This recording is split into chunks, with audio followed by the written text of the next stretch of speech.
goes according to plan, and sometimes the most unexpected turn can change your heart forever. For me, that turn began not with a fairy tale moment, but with something as simple and shocking as my boss asking me out. When I first joined the company, I wasn't thinking about love. I was thinking about deadlines, learning the ropes, and paying my bills on time. My boss, Mr. Andrew Collins, was the kind of man everyone admired from a distance. He was sharp, professional, and intimidating in his quiet confidence. To me, he was untouchable, a figure of authority, someone I respected but never thought I'd truly know. Andrew ran our department with precision. His expectations were high, and at first I was terrified of disappointing him. I stayed late, double-checked my work, and held my breath every time he reviewed a report. Yet instead of criticism, he often offered thoughtful guidance. He noticed details others overlooked, and gradually, I realized he wasn't cold, just deeply focused. Still, he was my boss, and in my mind, that line was unshakable.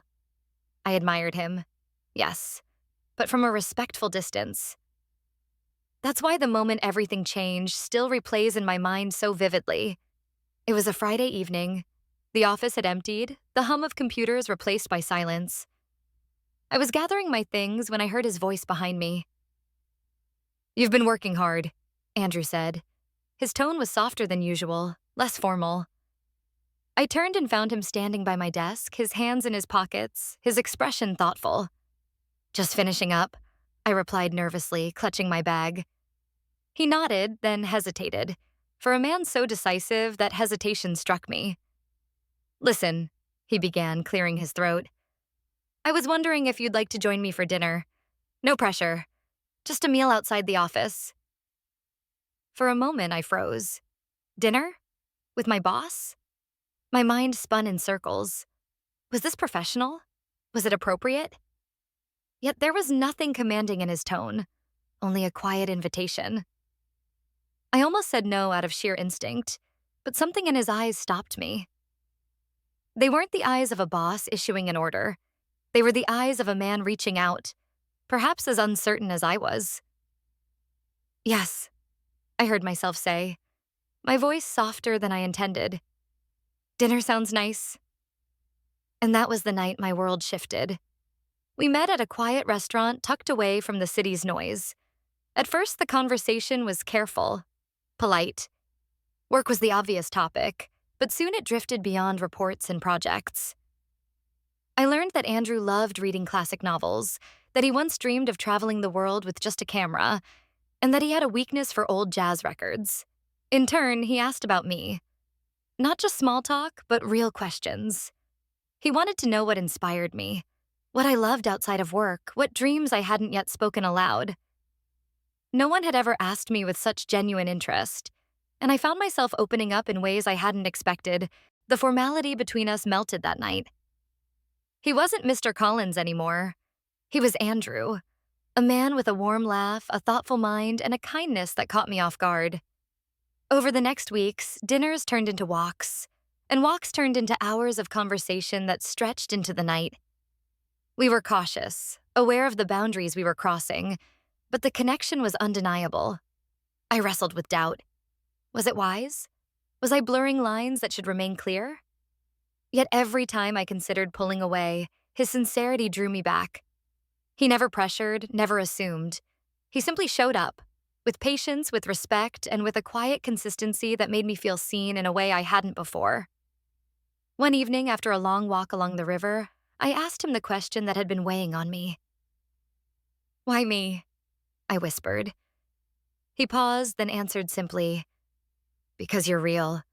Because you remind me that there's more to life than work. And because every moment with you feels honest." Those words sank deep into me. In a world full of pretenses, his honesty was a gift, and slowly my fear gave way to something else. Something tender, hopeful, and terrifyingly beautiful. But love, especially one born in unexpected places, isn't without challenges. Rumors began to swirl at work.